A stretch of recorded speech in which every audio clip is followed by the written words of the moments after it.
నీలాంజనసమాభాసం రవిపుత్రం యమాగ్రజం ఛాయామార్తాండసంభూతం తం నమామి శనేశ్వరం. జగద్గురువైనటువంటి శనీశ్వర భగవంతుడికి నమస్కారాలు చేస్తూ, ఆయన పాదపద్మాలకి, ఆయన గురువైనటువంటి పరమేశ్వరుడికి పాద నమస్కారాలు చేస్తూ మనము ఈ శనీశ్వరుని యొక్క త్రయోదశి మనకు వస్తుంది. అలాగే సంవత్సరంలో ప్రతిసారి చాలాసార్లు శని త్రయోదశి రావడం, అలాగే ఈ జూన్ 27వ తేదీన మనకి ఈ యొక్క శని త్రయోదశి రావడం, ఇలాంటివన్నీ కూడా ఉన్నాయి. అలాగే శనీశ్వరుడి యొక్క ఇదేమిటంటే శనివారం నాడు శని త్రయోదశి రావడము ఆ శనివారమే పడుతుంది, త్రయోదశి తిథిలో పడుతుంది. అలాగే శనీశ్వరుని యొక్క మహిమ కూడా మనం చూడాలి. ఈసారి శని త్రయోదశి ఎప్పుడు వచ్చిందంటే మనకి శని ప్రదోష వ్రతం కూడా చేసుకుంటాం. ఆ రోజు జూన్ 27 శనివారం వచ్చిందనమాట. ఆ రోజున శివుడికి ఆ తర్వాత శనికి ఇద్దరికి కూడా పూజలు, అభిషేకాలు ఇవన్నీ కూడా చేసుకోవాలి. అలాగే త్రయోదశి జూన్ 26 నుంచే ప్రారంభమైపోయింది. మనకి శుక్రవారం నాడే 10:22 రాత్రి నుంచి. అలాగే జూన్ 28 2026కి తెల్లవారుజామున 12:43, అంటే 27 పూర్తిగా ఉంది కాబట్టి 27వ తేదీన మనం చేసుకుంటాం. ఆ రోజున చేయాల్సింది ఏంటంటే ప్రదోష ముహూర్త పూజ. ఆ ముహూర్తంలో పూజ చేసుకోవాలి. అది మనకి చక్కగా 7-12 సాయంత్రం నుంచి 9-19 మధ్యలో కనుక, అంటే ప్రదోష సమయం అంటే రాత్రులు అనమాట, సాయంత్రాలు. ఆ టైంలో తైలాభిషేకం చేసుకోవాలి. అలాగే శివుడికి అభిషేకం చేసుకోవాలి పాలు నీళ్లతో. అలాగే బేల్పత్రం అంటాం కదండి, అంటే ఈ యొక్క బిల్వదళాలు, మారేడాకులు, అవి వాటితో చేసుకోవాలి. దాన్ని అడవి యాపిల్స్ అంటాం, వుడ్ యాపిల్ లీవ్స్ అంటాము. ఇవన్నీ కూడా 13 ఒత్తులతో మనము ఆరాధన చేసుకోవాలా, దీపాలు వెలిగించాలి. మస్టర్డ్ ఆయిల్, నువ్వుల నూనెతో కానీ, అలాగే నెయ్యి దీపాలు కానీ వెలిగించాలి. అలాగే 13 ఒత్తులు వేయాలన్నమాట ఒక్కొక్క దాంట్లో కూడా. ఈ రకంగా మనం చేసుకోవాలి. లేదా ఒక్కొక్క ఒత్తు చొప్పున 13 ప్రమిదలు పెట్టుకొని వేసుకోండి, లేదా ఒకే ప్రమిదలో 13 ఒత్తులు వేసుకోండి. అసలు శనిని ఎంత భయంకరంగా చిత్రీకరించారంటే, శని 7.5 అంటే ఏలినాటి శని జరుగుతుంది. దాన్నే 7.5 దయ్యా అని అంటాము. మరి ఈ సమయాల్లో కేవలము హానే చేస్తుంది అనే విధంగా చెప్పారు. అంటే శని ఏలినాటి శని జరుగుతున్నప్పుడు, అర్ధాష్టమ శని జరుగుతున్నప్పుడు, అష్టమ శని జరుగుతున్నప్పుడు ఓన్లీ బాధలే కనుక పెట్టినట్లయితే, ఓన్లీ కష్టాలే కనుక పెట్టినట్లయితే ఏ మానవుడు బతకలేడండి. ఎందువల్లంటే ప్రతి రాశికి కూడా మనకి 10 సంవత్సరాలకి మనకి అర్ధాష్టమ శని జరుగుతాడు. తర్వాత 20 సంవత్సరాలకు ఒకసారి అష్టమ శని జరుగుతాడు. అండ్ ఈ యొక్క ఏలినాటి శని ప్రతి 30 సంవత్సరాలకి జరుగుతాడు. ఆ ఏలినాటి శని సమయాల్లోనే పెళ్లి చేస్తాడు, స్థిరపరుస్తాడు, ఇల్లునిస్తాడు, స్థలాలు కొనిపిస్తాడు, అంతా కూడా.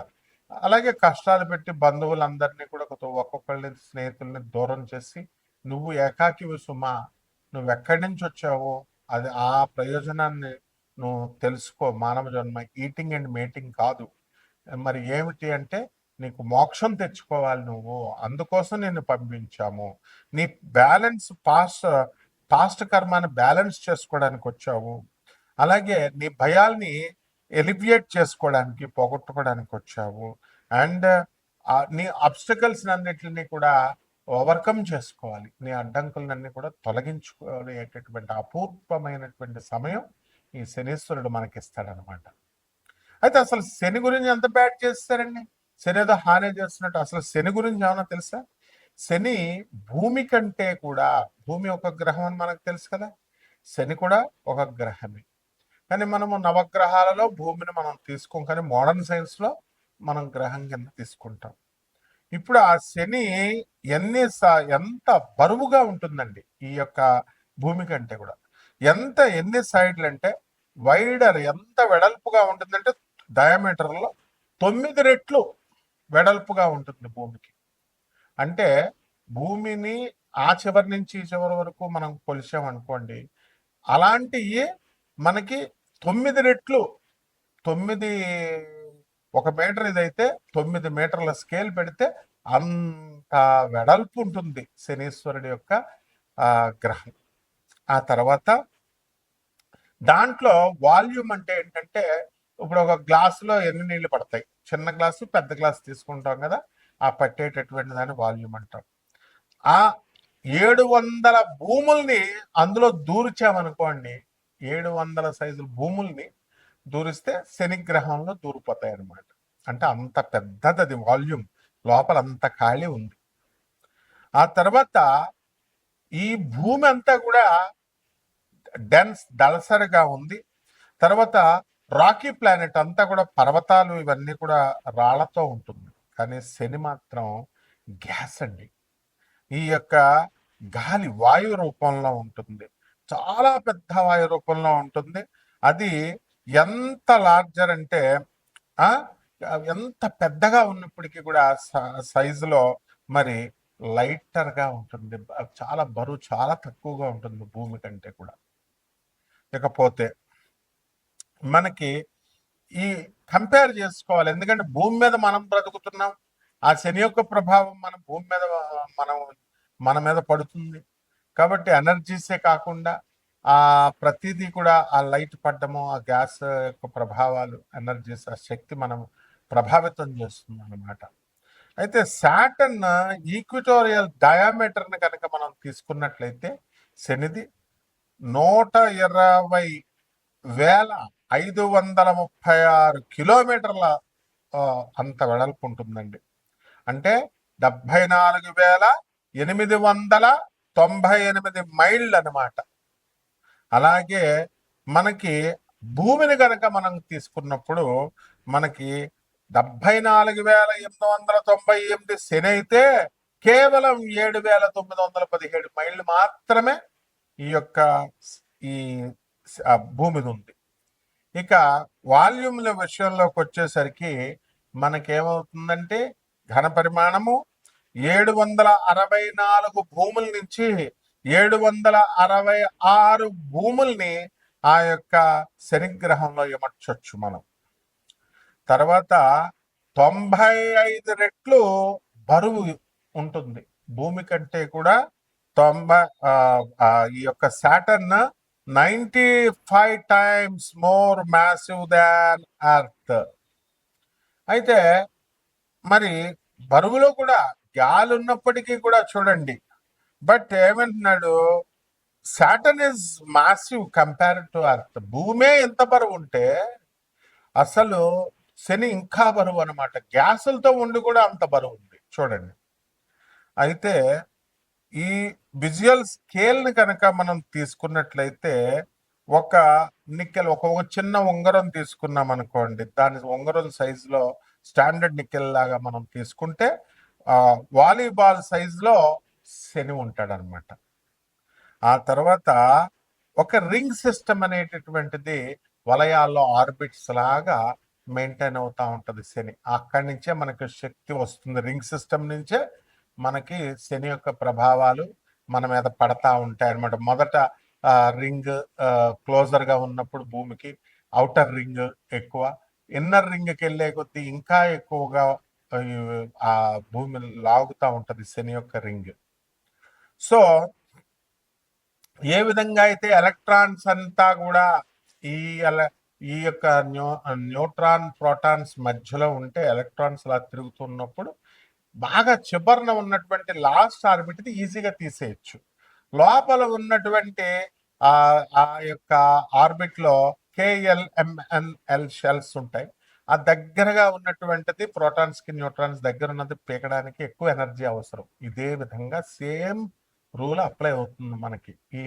అందువల్లనే శని యొక్క ప్రభావం అనేటటువంటిది చాలా అధికంగా మన మీద పనిచేస్తుంది. ఎప్పుడు అర్ధాష్టమం, అష్టమం, తర్వాత ఈ యొక్క ఏలినాటి శని జరుగుతున్నప్పుడు. ఇకపోతే మనకి ఈ ఈ వీటితో శని గ్యాస్ జెయింట్ అన్నాం కదా, ఏముంటుందండి డెన్సిటీ డిఫరెన్స్ ఏమిటి అని అంటే, ఈ యొక్క భూమి కంటే కూడా శని చాలా పెద్దగా ఉంటుంది, ఎక్కువగా హైడ్రోజన్ హీలియం గ్యాసులతో నిండి ఉంటుంది. అందువలన వెరీ లో డెన్సిటీ, సాంద్రత అనేటటువంటిది చాలా తక్కువగా ఉంటుందన్నమాట. సో వాటర్ కంటే కూడా లైటర్గా ఉంటుంది, నీళ్ళ కంటే కూడా చాలా పలచగా ఉంటుంది. ఇది అక్కడ ఉన్నటువంటి గ్యాస్ అన్నమాట. సో మనము ఏం చేయాలి అని అంటే, ఒక పెద్ద ఓషన్, మహాసముద్రాన్ని కనుక మనం తయారు చేసినట్లయితే అందులో మనము ఈ యొక్క ఈ శనిని కనుక వేస్తే ఆ పైన బంతిలాగా అది తేలిపోతుంది అన్నమాట. సో ఇక్కడ మనము సాలిడ్ సర్ఫేస్ అనేటటువంటిది చుట్టూ బయట అంచులాగా ఉండదన్నమాట. శనికి సాలిడ్ సర్ఫేస్ ఉండదు, and only composed of hydrogen హీలియమే ఉంటుంది. కాబట్టి గ్యాస్ నుంచి లిక్విడ్గా మారుతుంది. అదే అన్నమాట మన జాతకాలు మారడం అంటే, గ్యాస్ నుంచి లిక్విడ్ స్టేట్కి, లిక్విడ్ నుంచి సాలిడ్ స్టేట్కి, ఇవన్నీ కూడా మనం చదువుకున్నాం. అలా మనకి ఈ మారుతున్నప్పుడే మనకి చక్కటి ఫలితాలు, శుభ ఫలితాలు, చెడ్డ ఫలితాలు అనేటటువంటి ఇవ్వడం జరుగుతుంది. కాబట్టి డెన్స్ సెంట్రల్ కోర్ ఉంటుంది. ఇక్కడ అక్కడ ఉన్నటువంటి వాతావరణాన్ని కూడా మన మీద ఏ విధంగా ఉంటుంది, అక్కడ ఏముంటుందంటే 96% హైడ్రోజన్ ఉంటుంది, అలాగే 3% నుంచి 4% హీలియం ఉంటుంది, అలాగే ఇక ట్రేస్ అమౌంట్స్ కొద్దిగా అమోనియా, మిథేన్, వాటర్ ఐస్ ఇవన్నీ కూడా ఉంటాయి. కాబట్టి ఈ యొక్క దీనికి ఏంటంటే ఒక డెన్స్ కోర్ ఆఫ్ రాక్ ఉంటుంది, మెటల్స్, ఐరన్ అండ్ నికెల్ దొరుకుతుంది. అందువలనే మనము శనికి ఇనుముకి సంబంధం అంటాం. శని గ్రహం అంతా కూడా ఐరన్ అండ్ నికెల్ ఎక్కువ ఉంటుంది. ఆ శని గ్రహం బలంగా ఉన్నటువంటి వాళ్ళకి అందువల్లనే ఫెర్రస్, మనకి మోకాళ్ళ నొప్పులు ఇవన్నీ కూడా రావు. ఎముకల నొప్పులు స్ట్రాంగ్ గా ఉంటాయి అన్నమాట. ఎముకల నొప్పులు అవి ఉండవు అనమాట, బోన్స్ స్ట్రాంగ్ గా ఉంటాయి. అండ్ ఈ ఐసెస్ 10 to 15 times the mass of the earth వరకు కూడా మనకి ఇవి బరువుగా ఉంటుంది. కాబట్టి ఓన్లీ గ్యాసియస్ మేకప్ ఉంది. కాబట్టి ఈ యొక్క ప్లానెట్ సాటర్న్ సోలార్ సిస్టమ్ లో ఈ యొక్క వాటర్ కంటే కూడా లెస్ డెన్స్, అంటే పల్చగా ఉంటుంది అని చెప్పబడింది. కాబట్టి ఇంత సైంటిఫిక్ గా మనకి ఈ యొక్క శని, మన ఋషులు ఎంత గమనించారండి, ఎవరెళ్ళి కొలిచారండి అసలు సాటర్న్ని. మన మోడర్న్ సైన్స్ ఏమో శాటిలైట్స్ ని వదిలి ఇలా కనిపెడితే, మన ఋషులు చెప్పింది, ప్రాచీన ఋషులు ఏన్షియంట్ ఆస్ట్రాలజీలో ఆస్ట్రానమర్స్ అంతా కూడా ఎంత ఈజీగా చెప్పారు. ఆర్యభట్ట వీళ్ళంతా, వరాహమిహిరుడు వీళ్ళంతా సేమ్ ఇనుముకే సంబంధం ఎందుకు చెప్పారండి. అక్కడ ఐరన్ అండ్ నికెల్. అలాగే గ్యాసియస్ చూడండి, శని అనుగ్రహం ఉన్నటువంటి వాళ్ళు, శని నక్షత్రాల్లో పుట్టినటువంటి వాళ్ళు గ్యాస్ కొడితే వాళ్ళు ఉబ్బిపోతారు, వాళ్ళ కోపం వస్తే తిడతారు. అలాగే లోపల మనసులో లోపల ఉంటుందన్నమాట ఏదో ఒకటి. వాళ్ళకి ఏదైనా ఇది రహస్యం అని చెప్తే వాళ్ళు ఉంచరు, బయట చెప్పేస్తారు, కక్కేస్తారు. ఇవన్నీ కూడా కొరలేట్ చేసుకోవాలని చదువుకోవాలి. అంతేగాని చేతబళ్ళు పెడతాం, మరుగు మందు పెడతాం, తర్వాత ఈ యొక్క చేతబళ్ళు తీసేస్తాం. చేయడం రానుడికి తీయడమేంట్రా. అసలు ఏదైనా సమస్య వస్తే దానికి సమస్యకు పరిష్కారం కనిపెడతారు. చేయడమే నాకు చూడండి విచిత్రం. తంత్రగాళ్ళు అని చెప్పుకుంటారు, మంత్రగాళ్ళని ఏమి రావు ఈ బోగస్ గాళ్ళకి. ఏంటంటే ఏమని చెప్పుకుంటారు, ఇప్పుడు ఏదైనా చేస్తే అది చేయడం వస్తే ప్రాబ్లం ఉంటే దాని సొల్యూషన్ కనిపెడతారు. ప్రాబ్లం ఏంటో నీకు తెలియదు, చేయడం రానడికి తీయడం ఏమొచ్చు అంటే, నాకు చేయడం రాదు తీయడం వచ్చానంటే వాడు బోగస్ గడ్ అని అర్థం, ఫేక్ గడ్ అని అర్థం. నెక్స్ట్ మరుగు మందులు అంటారు. వశీకరణాలు అంత తేలిక. ఈ వీళ్ళకి ముందు వాళ్ళ పిల్లల వశీకరణాలు అయి ఉండరు, వాళ్ళ మాట ఎవరు వినరు. తర్వాత ఈ యొక్క ఇక ఇంకేమిటండి, జాతకాలే మార్చేస్తాం మేమే దేవుళ్ళు అని చెప్తారు. ఇలాంటి బోగస్ గాళ్ళు దేవుడు. అందుకే వీళ్ళకి కరెక్ట్ మొగుడు గోగినేని బాబు దిగుతున్నాడు. గోగినేని బాబు ఏం చెప్తాడంటే బాగా ఇదొకటి ఫ్యాషన్ అయిపోయింది అనమాట. గాలి చూసావా, గాలిని చూపిస్తావా, అలాగే దేవుడు కనబడడు అని. అందుకే కరెక్ట్ మొగుడు ఏం చెప్పాడు, సౌండ్ ఏమవుతుందండి, వినబడుతుంది. ఆ వినబడిన సౌండ్ కంటికి నేను చూపిస్తాను రా, కంటికి నువ్వు చూడగలవా కంటితో ఆ సౌండ్ని అని అడిగాడు. కరెక్ట్ అతను చెప్పింది. ఇప్పుడు నీకు శబ్దం వస్తుంది, దానికి మీటర్ ఉంది కొలవడానికి, నీ సిగ్నల్స్ ఉన్నాయి మీటర్ ఉంది కొలవడానికి, గాలి ఉంది మీటర్ ఉంది కొలవడానికి. ఇవన్నీ భౌతికాలు. దేవుడిని నేను చూసేసా, దేవుడితో నేను మాట్లాడేస్తా, దేవుడు నాకు ప్రత్యక్షమైపోయాడు, దేవుడు నా ఒంటి మీదకి వచ్చాడు, ఇటువంటి బోగస్ నా కొడుకులందరినీ కూడా చాలా జాగ్రత్తగా మీరు ప్రోత్సహిస్తే ముందు శనీశ్వరుడు మిమ్మల్ని తోలు తీసేస్తాడు. మీరు ఎన్ని నువ్వులు వేసినా ఎన్ని వేసినా కూడా మిమ్మల్ని కేవలం బోగస్ గాళ్ళ మాటలు విన్నా, వాళ్ళ వీడియోలు విన్నా మీరు సర్వనాశనం అయిపోతారనమాట. అదే సాడే సాత్ అంటే శని పట్టుకోవడం అంటే ఆ వాళ్ళని అలాంటి వాళ్ళ అయోగ్యుల మాటలు విండి, చదువు సంజలు లేని వాళ్ళ మాటలు వింటే, అలా చెప్పిన అశాస్త్రమైనటువంటి అవైధికమైనటువంటి వింటే అవుతారు. ఇప్పుడు ఒక్కొక్క రాశి వారిగా ఈ జూలై నెలలోనే కాకుండా ఇప్పుడున్నటువంటి గ్రహ పరిస్థితులను బట్టి చక్కగా ఈ 2026 సంవత్సరంలో మీ జాతకాలు ఒక్కొక్క రాశి వారిగా మనం ఎలా ఉందో ఈ శని యొక్క ప్రభావం ద్వారా మీకు ఎలా ఉందో మనం తెలుసుకుందాం. మేషరాశి, ఈ మేషరాశి వారికి అందరికీ కూడా ఎల్నైట్ సెన్ జరుగుతోంది కాబట్టి కంపల్సరీ ఈ మేషరాశి వారికి మనము ఈ శని త్రయోదశి రోజున మనం ఆయన్ని పూజలు చేసుకోవాలా. అలాగే ఈ ఏల్నైట్ శనిలో శనీశ్వరుడికి ఏంటి తెలుసా అండి, శని క్రూరగ్రహం, శని మిమ్మల్ని పీడించేస్తుంది, అట్లాంటిది కాదు. శని డిసిప్లిన్ నేర్పిస్తాడు మీకు. మీరు కరెక్ట్గా వర్చువస్గా తర్వాత క్రమశిక్షణతో ఉంటేనే శని మీకు మేషరాశి వాళ్ళని కాదు ఏ రాశి వాళ్ళనైనా సరే అనుగ్రహిస్తాడు. ఇక్కడ శని వ్యయ స్థితిగతుడై ఉన్నాడు. శని వక్రిస్తున్నాడు జూలై 27 తర్వాత 2026 సంవత్సరంలో. కాబట్టి అక్కడి నుంచి వక్రించినటువంటి శని వ్యయంలో మీకు కాస్త ఇబ్బంది పెడతాడు. తర్వాత లాభంలో ఉన్నటువంటి రాహు వల్ల మీకు చక్కగా వ్యాపారాలు, కిరాణా వ్యాపారాలు, బట్టల వ్యాపారాలు, హాస్టల్స్, ఇలాంటి సాఫ్ట్వేర్ కంపెనీలు, ఇలాంటి బిజినెస్లు అన్నింటిలో కూడా ఎక్కువ లాభాలను మీరు తీయడం అనేటటువంటిది జరుగుతుంది. అలాగే చక్కగా మనకి ఈ యొక్క సోదరులు ఆ ధనస్థానంలో మనకి ఈ యొక్క శని కుజుడు ఉండడం వల్ల మనకి 2 ఆగస్టు 2026 సంవత్సరం వరకు కూడా మీకు ఈ వృషభ రాశిలో శని సంచారం ఉంటుంది. దానివల్ల గతం కంటే కూడా చాలా అధికమైనటువంటి ఆదాయాలు మీకు బాగా పెరుగుతాయి. ఇక ఖర్చుల దగ్గరకు వచ్చేసరికి మరి ఖర్చు చాలా అధికంగా ఖర్చు చేస్తారు.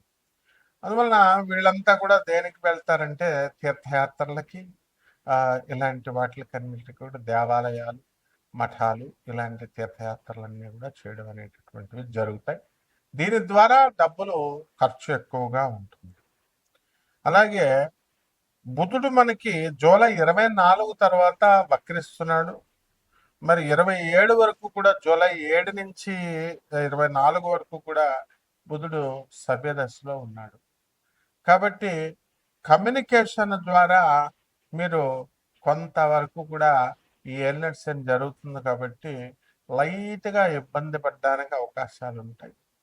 కాబట్టి 24 ఆఖరి వారం తర్వాత కాస్త తక్కువగా మాట్లాడటము, ఇతరులతో మాట్లాడినప్పుడు కొంచెం జాగ్రత్తగా ఉండడము, ఇలాంటివన్నీ కూడా మీరు చేసుకోవాల్సినటువంటి అవసరం ఉంది. అలాగే ఈ యొక్క ఆరోగ్యాలు మేము చాలా బాగున్నామండి అని చెప్పి ప్రతి ఒక్కడు నేనే దేవుడు అని చెప్పేసుకుంటున్నాడు. దేవుడు లాంటి గురువు లాంటి ఇట్లా అనమాట. ఇవన్నీ నలభమ్మ. ఈ ధర్మబద్ధంగా కనుక మేషరాశి వాళ్ళు నడుచుకోకపోతే కనుక మరి వీళ్ళకందరికీ కూడా గుండెకి సంబంధించినటువంటి వ్యాధులు రావడానికి అవకాశాలు ఉన్నాయి. అలాగే ఆల్రెడీ గ్యాస్ట్రిక్ ప్రాబ్లమ్స్ అనేటటువంటివి మీకు ఉన్నాయి. మరి ఈ యొక్క రవి జూలై 16 తర్వాత వస్తున్నాడు కాబట్టి సరైనటువంటివి టైంకి తింటే గుండె జబ్బులు తగ్గిపోతాయని డాక్టర్లు చెప్తారు. అది కాదు, ధర్మంగా ఉంటేనే మీ గుండె జబ్బులు రాకుండా ఉంటాయి, గ్యాస్ట్రిక్ తగ్గుతుంది, అందులో డౌట్ లేదు. Medication is something different. కాబట్టి ఈ యొక్క రాశి వారికి అందరికీ కూడా మీకు శుక్రుడు జూలై 4 తర్వాత సింహరాశిలోకి మీకు వచ్చాడు. పిల్లల వల్ల కాస్త ఖర్చు అనేటటువంటిది అధికంగా ఉంటుంది, కాలేజీల్లో చేర్పించడము ఇలా. అలాగే స్త్రీల నుంచి కూడా కొన్ని రకాలైనటువంటి ఇబ్బందులు ఉండడం అనేటటువంటిది జరుగుతుంది. భార్య తరపు బంధువులందరూ కూడా మీకు కొన్ని లాభాలు అనేటటువంటివి చేసినప్పటికీ కూడా మరి మీ ఏలినట్స్ అని ప్రభావం వల్ల భార్యాభర్తలు కొంతమంది కేసులు వేసుకోవడం, కోర్టులకు వెళ్ళడం అనేటటువంటిది జరిగింది. కాబట్టి పరిహారాలు ఏం చేసుకోవాలంటే, ఏలినట్స్ అని జరుగుతుంది కాబట్టి శనికి జపం చేసుకోండి, శని స్తోత్రాలు చదవండి, శనికి చక్కగా నీల శంఖం నీలం పుష్పాలతో శనీశ్వరుడికి అభిషేకం చేసుకోండి. అలాగే నల్ల నువ్వుల ఉండల్ని నైవేద్యం పెట్టండి. అలాగే పేదవారికి, అనాథలకి, వికలాంగులకి, సాధువుకి దాన ధర్మాలు చేసుకోవాలి, ధర్మబద్ధంగా ఉండాలి. రావి చెట్టును వేసి పెంచాలి. మీరు ఇంట్లోనే పెంచుకుంటారో బయట పెంచుతారో, మొత్తం మీద మాత్రం ఏలినట్స్ అని జరుగుతున్న ప్రతి ఒక్కళ్ళు రావి చెట్టును పెంచాలి, దాన్ని బ్రతికేలా చూడాలి.